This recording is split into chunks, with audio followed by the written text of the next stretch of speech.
Canımsan deyirdim, amma indi belə düşünmürəm.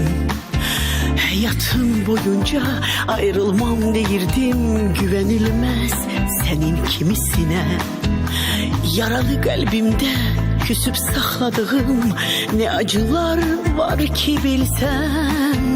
Gözümü kapayıp beni yaralayan, bugün bir yalancı, dünen benim olan.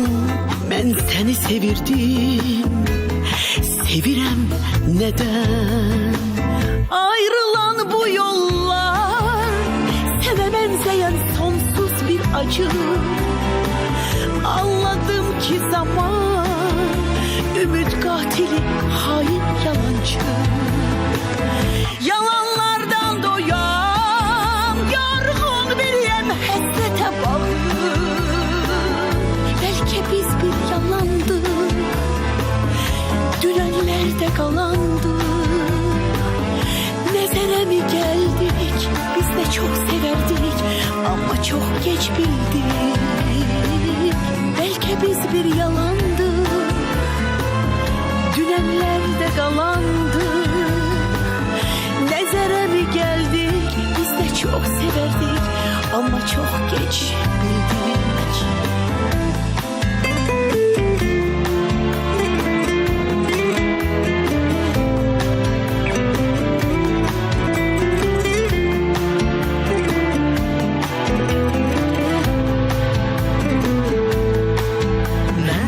Sevirdim, canımsan deyirdim, amma indi belə düşünmürəm. Hayatım boyunca ayrılmam deyirdim, güvenilmez senin kimisine. Yaralı qəlbimdə küsüb saxladığım ne acılar var ki bilsən. Gözümü kapayıp beni yaralayan, bugün bir yalancı, dünen benim olan. Ben seni sevirdim, sevirem neden? Ayrılan bu yollar seve benzeyen sonsuz bir acı. Anladım ki zaman ümit katili, hain yalancı. Yalanlardan doyan yorgun bir yem, hasrete bağlı.